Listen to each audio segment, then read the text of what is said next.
bonjour et bienvenue à ce tout premier épisode, suite au pilote bien sûr, de Du pain et des jeux. Vous êtes en compagnie de vos animateurs Mathieu, qui est moi-même, et Pierre-Philippe Renaud. Salut! Ça va bien? Ça va bien toi? Comme toujours. Comme toujours, parfait. On est en compagnie d'un troisième joueur aujourd'hui, Christian Coutier, qui se joint à nous. Bonjour messieurs. C'est quoi Du pain et des jeux, à ceux qui se joignent à nous pour la première fois?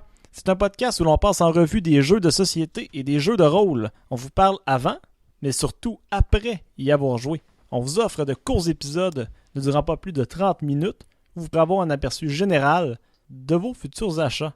Du moins, on l'espère.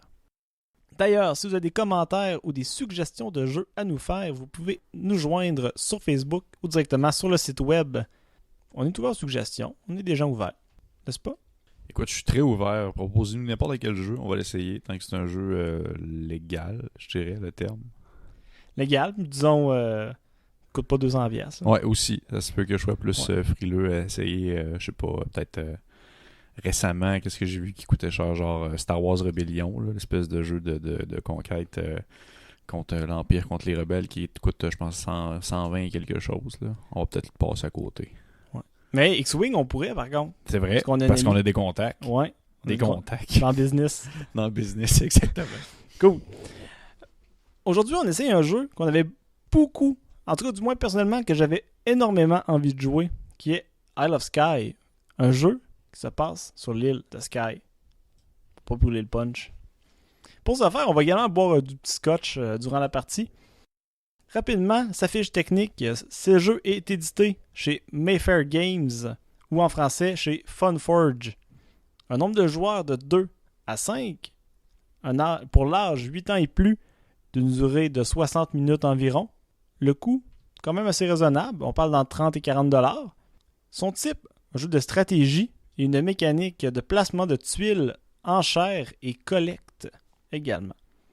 Pierre-Philippe, en quoi consiste Isle of Skye? Eh bien, en gros, Isle of Skye, c'est un jeu où est-ce que les joueurs incarnent, si on veut, en début de partie, des gueux. Tout ce qui est plus gueux. Et à mesure que la partie va avancer, ces gueux-là vont tenter, dans le fond, de faire essayer d'acheter des tuiles que d'autres joueurs vont disposer devant eux en payant le prix que les 10 joueurs qui possèdent les tuiles ont décidé de vouloir bien demander pour leurs tuiles. Et ainsi, en achetant les tuiles, vous allez pouvoir commencer à construire, si on veut, tranquillement votre royaume en les disposant un peu comme vous voulez, un peu à la Carcassonne, en voulant comme faire des suites logiques, si on veut, en voulant coller les montagnes ensemble, en reliant les routes. Tout dépendant, bien sûr, des objectifs dans le fond de partie, parce que chaque partie de Isle of Skye a des objectifs différents qui rentrent en jeu. Et c'est dans une pile d'objectifs qu'on pige au début de la partie, puis qu'on dispose, dans le fond, sur une espèce de un petit board d'objectifs A, B, C, D et E, je crois. Je sais pas si ça va jusqu'à E, mais je sais que ça va jusqu'à D. Oui, non, ça va jusqu'à D. Ça va jusqu'à D, non, c'est ça. A, B, C, D. Et dans le fond, à chaque tour, ça va être un objectif différent qui va être à prioriser, si on veut, au courant du tour, puis essayer d'optimiser, dans le fond, nos placements de tuiles en voulant fitter avec l'objectif demandé.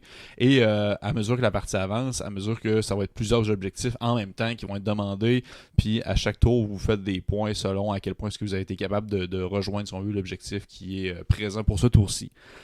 Donc, en gros, ça serait ça, juste pour savoir lequel d'entre nous va devenir, si on veut, le meilleur des acheteurs de terrain. Enfin, qui va devenir le roi? Selon le jeu, c'est qui va devenir le roi de l'île. Exactement. Qui va dominer sur les autres clans. Oui. Pour revenir sur le jeu, as-tu quelque chose à rajouter? Ben non. Non, vas-y. C'est correct. Je te pardonne. C'est correct. Pour procéder à la critique, plutôt à l'analyse du jeu, on va reprendre les 5 mêmes critères que pour le pilote que vous avez peut-être déjà écouté. On va parler entre autres du visuel, de la thématique, de la mécanique, de la difficulté et de la rejouabilité. Donc on se retrouve dans quelques instants après notre partie.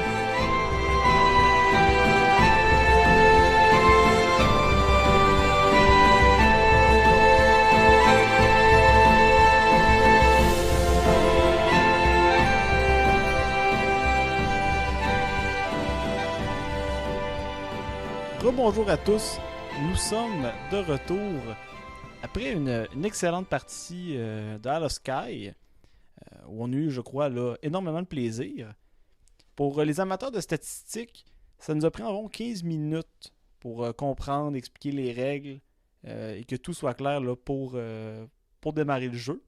C'est environ ça. Et nous avons joué, comme le jeu le prédisait, pendant 60 minutes, à quelques minutes près. Là. Donc c'est la durée à laquelle on s'attendait et c'est celle-là qu'on a eue. Comme le dernier épisode, le pilote en fait, nous allons là, décortiquer le jeu en 5 grandes thématiques, on peut dire ça comme ça, 5 grands critères plutôt. Nous pourrons commencer en fait par le visuel. Pépé, je te laisserai commencer sur ce premier aspect. Ben pour commencer, Mathieu, j'aimerais au moins prendre quelques secondes pour te faciliter de ta victoire. Ma facilité? Féliciter de la victoire. Parce que tu as gagné. Oui, exactement. Mon clan, qui était le clan Les McNeil ont gagné, qui étaient ont les gagné, rouges. oui. Une solide partie. Vous avez mangé une Oui. solide raclée. Parce qu'au début, tu traînais de la patte. Puis on voit qu'il y a quand même un avantage de traîner de la patte dans la mécanique. Oui, mais on en reviendra. On en reviendra tantôt. Là. Dans la c'est pas, mécanique, c'est pas de ça qu'on va parler présentement. Le visuel, wow, c'est affreux. C'est pas un beau jeu, je trouve. Mais quand même, je donnerais une note de au moins 6.5 sur 10. Je donne une note de passage parce que les petites cases pour la construction, c'est bien fait, c'est bien découpé. Dans le fond, on sait quand est-ce qu'une montagne termine, quand est-ce qu'un lac termine, quand est-ce qu'il commence. Tout ça, c'est surtout les montagnes qui me posaient plus des problèmes que les lacs, que c'est quand même plus clair. Là. Mais au final, je trouve que ça se laisse quand même bien prendre en main. Le visuel était quand même très clair. Le visuel, que ce soit aussi du livret de règles qui est super bien décrit, qui montre justement avec des dessins plus qu'avec des mots. C'est très très clair. Donc c'est pour ça que je donnais quand même un 6.5. Je donne une note de passage, mais sinon, pour de vrai, le dessus du jeu, là, il donne vraiment pas envie. Là. Quand tu regardes le dessus de la boîte, là, il y a genre un mec qui a de l'air TP là, dans le fin fond de l'Écosse. Ben, si je peux t'en tout de suite, là, en fait, de loin, il est beau. De loin, il est beau. Si vous êtes Il y a des belles couleurs. à 2 mètres, pour vrai, c'est très beau. Mais regardez bien le visage Le visage du du gars, personnage. on dirait qu'il fond. On dirait qu'il y a la bactérie mangeuse de chair qui Ouais. se laisse aller dans sa face. Surtout l'hybride entre le chien et le mouton, là. Oui. À côté du personnage principal, c'est le cover. En fait, le cover représente un gars qui joue de la cornemuse dans des montagnes en Écosse. À côté de lui, il y a un mouton qui le regarde avec un air un peu coquet.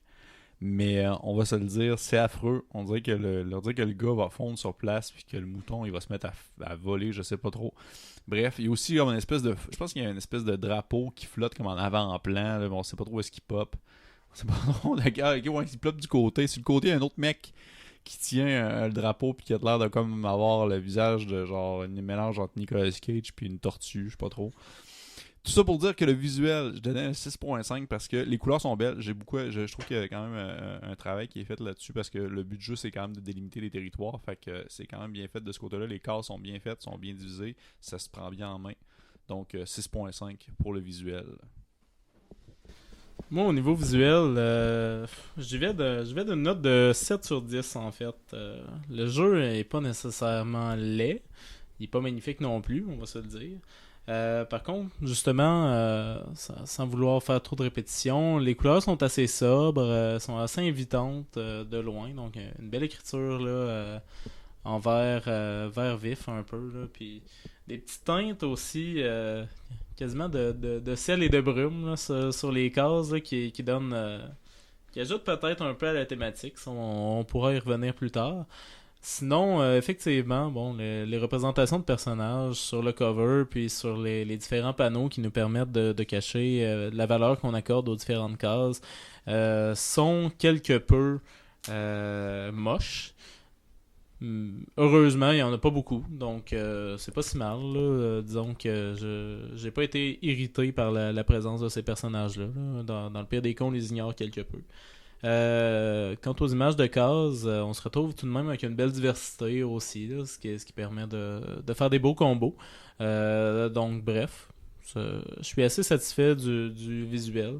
Je suis pas tombé à la renverse de ma chaise naturellement en le voyant, mais c'est un jeu qui me semble invitant. Super.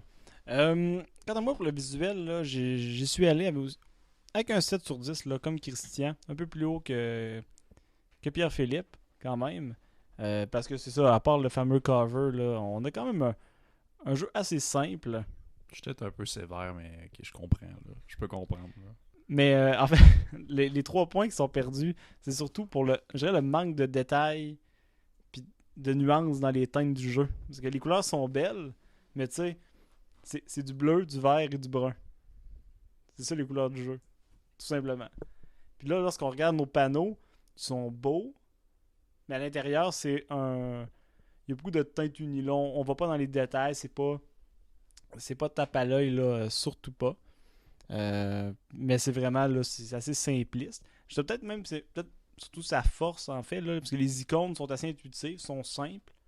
Donc sans trop comprendre les règles, on sait déjà à quoi s'attendre juste avec les icônes qui veulent dire là, une pièce de monnaie, c'est une pièce de monnaie là. Puis un château, c'est un château. Bon, on comprend ça. C'est ça l'idéal. Prochain critère, on va y aller avec la thématique. Christian, si tu veux commencer.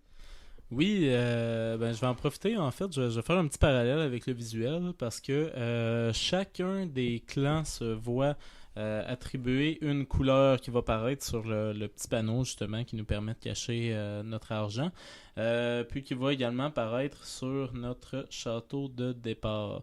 C'est un petit point que j'ai oublié de mentionner dans le visuel, mais je trouve un peu dommage finalement que ces couleurs ne prennent pas finalement grande importance dans le jeu. Ça nuit un peu, je trouve, à l'immersion, à l'appartenance. Parlant d'appartenance, bon, ben, moi personnellement, je jouais le clan McKinnon, mais dans les faits, ça aurait pu être n'importe quel royaume générique. Je veux dire, on fait une game de Carcassonne, on n'a pas nécessairement de royaume autre que des bonhommes verts, bleus ou rouges. Et puis, le jeu reste malgré tout très plaisant. Donc au final, toujours en comparant à Carcassonne, c'est un jeu qui a un peu plus de personnalité par justement la présence des clans, puis bon, on peut un petit peu s'y associer là, justement par les panneaux, mais pas trop. Donc, il s'agit de notes de 6 sur 10 au niveau de la thématique. Je ne me suis pas senti convaincu. Je ne me suis pas senti dans les Highlands, messieurs. Et j'en ressors fort déçu. Quelle note sévère. Mais je te pardonne, c'est correct. Pour ma part, je voudrais que la thématique, j'y suis allé avec un 7 sur 10. Probablement parce qu'on a mis de la musique et qu'on a bu du scotch en même temps. Parce que sans ça, oui. Moi, pour de vrai, ouais, ça a donné vraiment beaucoup. Là. Je veux dire, à ma tête, aussitôt qu'on pensait à donner une note, puis ce niveau-là, j'avais genre un 9 sur 10, mais après ça, je me suis dit, le scotch puis la musique donne genre 4 points. Là. Ça n'a pas rapport. En effet, parce que nous, ce qu'on nous a promis, là, c'est 5 clans, dans notre cas 3, qui vont combattre pour dominer l'île.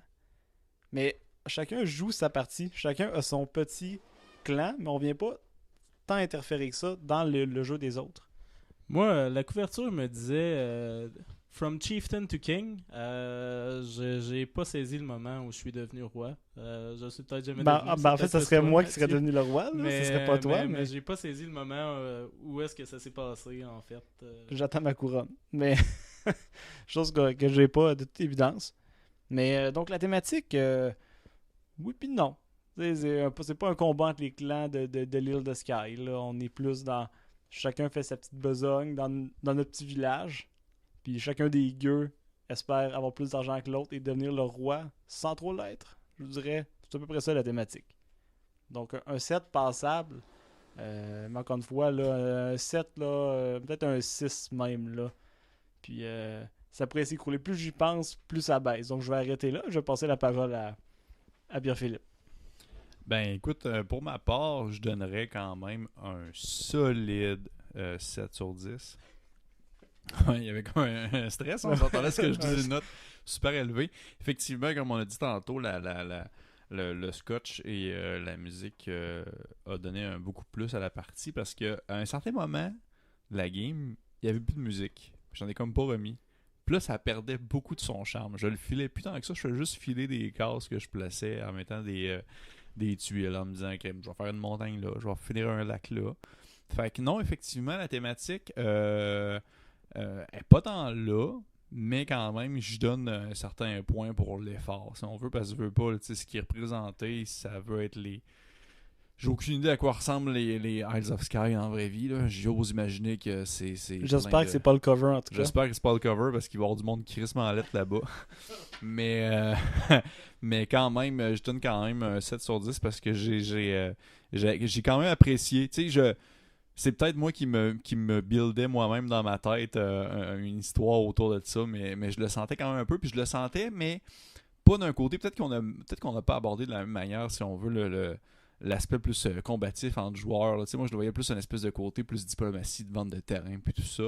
Donc, ouais, je l'ai peut-être filé un peu plus de ce côté-là. Ouais, je suis d'accord avec toi. On est plus dans la vente. Ouais. Je suis comme un Écossais vendeur de l'autre terrain. Ouais. Je suis un propriétaire terrien. Je suis Ouais. pas un chef de clan. Ouais. Non, vraiment pas, c'est pas comme ça qu'on le voit, puis c'est correct parce que moi je le voyais de même, fait que c'est pour ça que ça passait bien. Même la première fois que je jouais, je l'imaginais plus comme ça. Je m'imaginais pas commencer à attaquer le terrain des autres ou quoi que ce soit. Tu sais, on se fait donner au début une petite case avec une petite hache dessus, on a l'impression que Chris, on va utiliser cette hache-là pour comme genre panner des gens. Non, vraiment pas, c'est seulement pour comme effacer d'autres terrains en se disant on va pas utiliser ce terrain-là, fait que je mets ma hache dessus. Ouais, ça, c'est l'âge, c'est juste un indicateur du terrain qui n'est pas choisi. Exactement. Là. Donc, moi, je mets quand même un 7 sur 10. J'apprécie pour l'effort qui a été mis. Parfait. On va poursuivre. Éloigne-toi pas trop de ton micro, parce que c'est toi le premier qui va... C'est moi? Oui. C'est moi. Ah, ben oui. Merci à nos régisseurs en studio. Un gros morceau, la mécanique du jeu. Là, on a quand même beaucoup à dire de ce côté-là. Moi, je lui donne un 9 sur 10 en partant. Tout simplement parce qu'il n'y a pas de faille là, flagrante dans le jeu. Peut-être le comptage des points qui peut devenir pas compliqué. Il faut juste les savoir. Donc, tu te réfères au guide, tu les apprends, puis une fois que tu les sais, il n'y a plus de problème. Également, je dirais que du placement de tuiles, on pige des tuiles, on les place. C'est là. Il y a peut-être pour les enchères, par contre. On dit c'est du bidding, donc des enchères sur des pièces. C'est pas ça qu'on fait vraiment. On vient plus acheter la pièce à la valeur que le joueur a mise, que le joueur a mis dessus. Plus que vraiment une enchère. On peut pas réajuster la valeur de nos pièces. Donc c'est pas de l'enchère de ce côté-là. C'est plus à côté le prix de l'autre, tout simplement. On va revenir aussi sur le point qu'on a mentionné plus tôt, qui est le fait de traîner dans le jeu. Ça, c'est super. Il y a un bonus lorsque tu es en arrière des autres joueurs. Donc, tu as une compensation financière de ce côté-là. C'est comme si le gouvernement te donnait de l'argent parce que tu es trop pauvre et ils veulent t'aider à poursuivre ta carrière de vendeur de terrain. C'est vraiment le fun parce que tu perds du terrain, tu perds dans l'échelle, puis ça t'aide à remonter. Et même, ça m'a permis là, de gagner ultimement en sachant bien investir son argent. Pour ma part, écoute, un peu comme toi, ça sera un solide, pour vrai, vraiment, cette fois-ci, un solide 9, même 9.5. Je trouve que la mécanique... Juste pour dire plus. Juste pour dire plus, 9.1. Juste pour dire que la mécanique est vraiment complète. Tu sais, au final, c'est quand même bien simple, mais c'est très complet. Ça n'a pas besoin d'être plus compliqué que ça. Ça vend sa salade comme ça vend sa salade. Là, c'est effectivement ce que ça veut représenter. Il n'y a pas de sous-entendu ou de règles obscures où est-ce qu'au final, là, au milieu de partie, on fait « Ah shit, on avait oublié telle chose. » Non, là, c'est super clair. Les règles sont écrites super claires. La mécanique roule super bien. Il y a, je trouve, une possibilité de tactique qui est très différente à mesure que le jeu avance. Tu peux décider, parce que puisque à chaque tour, les objectifs sont différents, ben, tu vas adopter un comportement différent. Tu peux décider de vouloir comme mettre un terrain à une valeur extrêmement élevée, pas que personne ne va l'acheter, fait que c'est toi qui vas se ramasser avec au final. Ou tu peux décider dans le fond de te débarrasser de ton terrain en disant que tel autre joueur l'aurait pas finalement parce qu'il va être plus rentable pour lui. Donc je trouve qu'il y a vraiment une richesse de ce côté-là. J'ai beaucoup apprécié la mécanique, même que j'étais comme pas nécessairement sûr au début de la mécanique. Je pensais que ça allait être un peu dull peut-être, Mais finalement, non. J'ai apprécié beaucoup le moment où placer ta monnaie derrière ton petit carton puis dire, OK, tel terrain, je vais mettre telle valeur. Puis là, tu regardes les terrains des autres en te disant, ah, ben, je me demande, Mathieu, il va mettre tel terrain, telle valeur. Peut-être que Cloutier, il va mettre ce terrain-là à une valeur assez basse pour que je puisse l'acheter. Fait qu'il y a quand même, il y a quelque chose à faire avec ça. Là. Oui. Mais en fait, oui, tu sais, à chaque fois que tu reçois tes points de victoire à la fin, là, tu sais, quand tu compiles l'ensemble des objectifs, puis tu amasses tes points de victoire, j'ai une petite satisfaction personnelle de dire, oh, j'augmente dans l'échelle. C'est vraiment le fun. Oui. Genre, j'ai dépassé Pierre-Philippe. J'ai dépassé. La mécanique du fait que, tu sais, il y a comme des objectifs différents, puis qu'à mesure que les tours avancent, ben, des objectifs qui sont passés reviennent. Dans le fond, si je comprends bien, c'est que, tu sais, en tout, il y a 4 objectifs, puis les 4 objectifs reviennent 3 fois au courant de la partie. Donc, ça permet vraiment d'avoir une partie qui est très, très, très riche, différente, si on veut. Et la mécanique, pour ça, je l'ai trouvée très complète. 9.5 solide. Là, je veux dire, il n'y a rien qui me laissait. Il y a rien qui me laissait de froid à la fin par rapport à ça. Il y a rien que j'ai fait genre telle règle, je la trouve un peu weird. Pourquoi est-ce qu'elle existe? Non, au final, ça a bien du sens. Là. Je veux dire, nous autres, la partie n'a pas été tant. Au final, tu as gagné, puis elle n'était pas tant serrée. Tu as gagné par quand même beaucoup de points.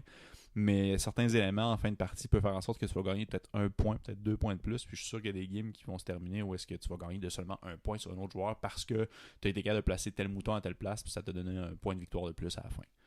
Donc, c'est pourquoi mécanique à 9.5 solide. Pour ma part, au niveau de la mécanique, j'y suis allé d'un 8 sur 10, qui est un peu moins généreux que mes collègues ici présents. Mais je vais m'expliquer. D'une part, puis je vais y aller d'une comparaison avec Carcassonne, encore une fois, parce que je crois que les deux jeux se rapprochent vraiment beaucoup, ne serait-ce que par le placement de tuiles. Il y a une certaine part de hasard. Je veux dire, on se retrouve avec la même poche exactement que dans Carcassonne. Vous pigez les tuiles, puis bon, ben, vous faites avec les tuiles que vous pigez. Voilà. Mais en même temps, et c'est là la beauté du jeu, et c'est là que ça devient vraiment intéressant, il y a un appel à l'interaction qu'il n'y a pas dans Carcassonne. Justement, ne serait-ce que par le fait que tu n'es pas pris avec tes propres tuiles. Tu peux regarder les tuiles des autres aussi. Puis tu peux te dire justement que ça vaut la peine de miser sur une ou non. Que ça vaut la peine de mettre davantage d'argent sur l'une de tes tuiles ou non, encore une fois. Et puis c'est ce système d'échange-là qui au final rend le jeu vraiment moins sujet au hasard et extrêmement plus plaisant à jouer. Un autre point aussi que j'ajouterais peut-être, qui est assez intéressant à prendre en compte dans le jeu, vous allez vous allez avoir différents objectifs à remplir en somme, et puis au fur et à mesure que les tours vont avancer, les objectifs que vous avez à remplir, sur lesquels vous pouvez faire des points, vont changer. Donc ça peut valoir la peine à l'occasion de décider, d'accord, ce tour-ci je ne ferai pas beaucoup de points, mais par contre je vais me donner les moyens de faire beaucoup plus de points au tour suivant. Puis cette possibilité justement de choisir ses combats un peu enrichit le jeu également, puis contribue au final à sa rejouabilité aussi à la fin. Absolument. Là, ce que je rajoutais pour la mécanique, là, le rapport peut-être coût mécanique, là, je sais pas si ça existe comme ratio, mais c'est quand même intéressant. Maintenant, oui, ça existe. Mais ça existe. Maintenant, je l'ai inventé, ça existe. Mais le fait, le jeu coûte quand même juste 40$ si vous ne l'avez pas en rabais. Puis vous avez quand même un jeu complet avec pas de failles apparentes, l'interactivité. Donc ça, juste de ce côté-là, c'est super. Là. Puis qui ne nécessite pas non plus un achat futur d'une expansion pour dire que tu vas avoir une expérience qui va être plus complète. Là, je veux dire, il est complet comme ça. Là. Merveilleux. Prochain point, allons-y avec la difficulté du jeu. Oui, donc, mon Dieu, la difficulté du jeu, comme on dit depuis le début, d'un point de vue, le jeu à apprendre est très facile. C'est super simple à apprendre pour de vrai. Il n'y a pas de difficulté à ce niveau-là. Donc, comme j'avais dit la semaine passée, niveau de difficulté, 0 étant la bataille et 10 étant la campagne d'Afrique, qui est un jeu qui prend 500 heures à faire, je situerais une difficulté de peut-être 4 ou 5. Mais c'est pas une mauvaise chose, c'est ça à faire. C'est que c'est vraiment pas une mauvaise chose. Il y a une difficulté de 4 ou 5. C'est au final, le jeu, ça prend vraiment bien. Mais l'affaire où est-ce que la difficulté pourrait augmenter, c'est plus sur, si on veut, les différentes stratégies que tu peux adopter au final. C'est que le jeu, il va être plus difficile si tu joues avec des joueurs qui vont être plus expérimentés, puisque c'est un jeu qui est quand même de compétition avec des points qui se gagnent au final. Fait que si tu joues contre des gens qui ont un bon background dans ce genre de jeu-là, du placement de tuiles, je trouve que quelqu'un qui a joué à Carcassonne pendant les 10 dernières années jouer à ça, il va probablement avoir une mesure d'avance sur d'autres joueurs.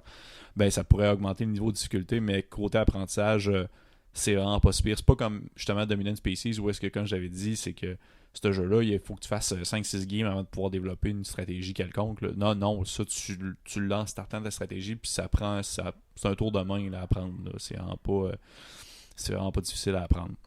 Donc, final, ce serait 4.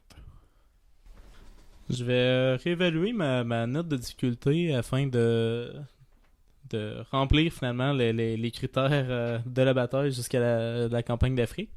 Au début, j'avais donné un 8 sur 10 parce que je trouvais que la difficulté était bien jaugée. Par contre, sur une échelle différente, ma note tournerait probablement dans les alentours de 6, donc un peu plus élevé. Puis je m'explique.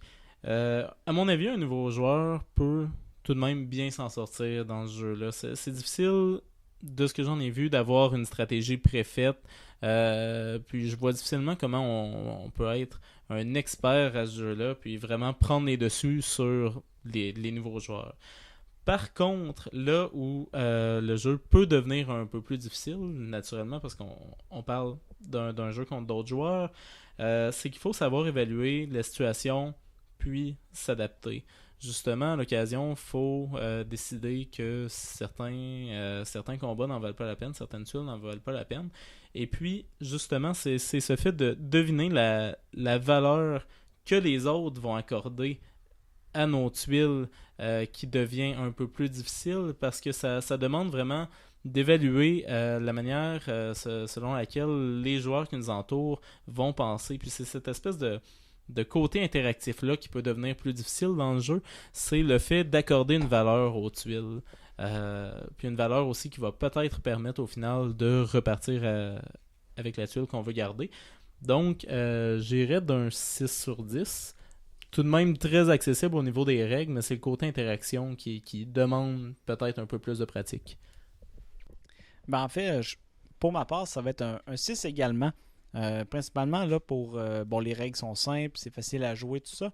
Mais la difficulté, surtout dans la multiplicité des facteurs là, qui rentrent en ligne de compte, parce que selon les objectifs, qui ne seront pas les mêmes selon la partie, d'être capable d'accorder de l'importance plus à un objectif qu'un autre, c'est de maximiser le nombre de points que tu vas être capable de faire avec la tuile, pour un joueur qui veut vraiment là, devenir un expert de Isle of Skye et faire de la compétition, qui sait. C'est sûr que la difficulté peut devenir quand même assez élevée. Donc les défis que tu peux te donner à calculer ces probabilités-là, ces rendements-là, sont assez élevés. Ça, c'est super, là, en fait, parce qu'on n'est pas obligé de le faire non plus. Selon le type de joueur avec qui tu joues, on sait pertinemment que ça ne sera pas le cas. Donc un 6, peut-être un 5, mais je dirais pour le 6 présentement. Je dirais que je suis quand même vraiment content que toutes les tuiles qui sont disponibles sont pas écrites dans le manuel, dans le fond, parce qu'il n'y aurait plus de light. Il y a des jeux que ça va être comme ça. Là. Puis des joueurs vont comme ça justement commencer à calculer dans le fond les probabilités de tomber sur telle tuile ou telle tuile s'il y en a qui se répètent. Mais de ce que j'ai vu, je pense que toutes les tuiles sont uniques en soi. J'ai pas vu de tuiles qui étaient pareilles là. Ouais, ben en fait, le problème, c'est qu'ils sont uniques. Puis comme tu dis, vu qu'ils sont pas répertoriés, bon, tu peux pas vraiment les calculer avant. C'est ça qui est bien. Ouais, c'est que c'est bien. En fait, c'est super bien. Ça permet. Tu les calcules sur le jeu, sur ce que tu as devant toi au moment de jouer. Donc ça, c'est bien. Donc, on va clore avec la difficulté. En terminant, allons-y avec la rejouabilité. Christian? Pour ce qui est de la rejouabilité, je suis allé d'un généreux 9 sur 10. Les objectifs diffèrent beaucoup. Sont pas toujours dans le même ordre. Au fur et à mesure qu'on avance dans la partie, c'est pas toujours les objectifs dans leur ordre établi qui vont compter sur les points qu'on va faire. Puis c'est ce qui va faire, à mon avis, que les parties ne se ressemblent pas. Les différences de cases aussi qu'on pige naturellement vont jouer. Donc on parlait de cases uniques, c'est difficile, surtout lorsqu'on joue à plusieurs, de faire les mêmes patterns exactement. Puis c'est cette sorte de différence justement qui crée une capacité de rejouabilité qui, je crois, est assez impressionnante. Puis qui sait peut-être qui va pouvoir même être enrichi un peu plus tard par certaines expansions. On le souhaite. Pour ma part, je vais également là, d'un 9, peut-être plus 9.5 là. Puis moi, je reprendrai pas, par exemple, les... oui, parce que je veux juste dire plus que Christian. C'est ça le but. Puis, pour pas reprendre les mêmes éléments, donc c'est sûr que tu peux faire un nombre là, pratiquement infini de parties sans jamais avoir la même combinaison d'objectifs. Donc, de ce côté-là, c'est super. Puis en plus, encore une fois, avec le prix qu'on a, l'expansion, c'est vraiment plus cher que le jeu de base. Donc, si on peut imaginer des expansions à 20$, 15$ peut-être, qui serait quand même très intéressante à acheter, très abordable, et non pas une expansion à la Horror Arkham qui coûte des fortunes à acheter en complément. Donc, pour ma part, j'en dirais pas plus. C'est un jeu que vous pouvez jouer infini. C'est infini. De ma part, j'irais avec un solide de 9.6. Juste pour dire plus que toi. Connard. Non, c'est pas vrai. Non, pour le vrai, j'irais avec un solide 9 parce que justement, je veux dire, ça a été dit, là, je vois pas rien de trouver de nouveau, mais la combinaison possible des objectifs revient au même. Je revient pas au même. Ça fait en sorte que ça permet d'avoir une richesse qui va être renouvelée à chaque partie. Le fait que vous commencez tout le temps avec des tuiles différentes puis que les tuiles, chaque tuile est unique, ça permet aussi d'aborder le jeu de différentes manières. Donc, pour ça, le jeu mérite un solide 9 pour ce qui est justement de sa rejouabilité. Il n'y a rien à redire là-dessus. Là. Merveilleux. Donc, c'est ce qui le fait tôt, en fait, des 5 critères. Nous allons clore là-dessus. Donc, je vous invite à liker la page Facebook. Allez jeter un petit coup d'œil sur le site. Invitez vos amis aussi sa page Facebook. Faites pas juste la liker. Oui. Invitez les amis. Invitez-les. Invitez les amis, puis faites des commentaires. Dites-nous ce qu'il faut changer. Qui il faut remplacer. Qui on envoie au blagues. Donc, on se retrouve pour un prochain épisode de Du pain et des jeux.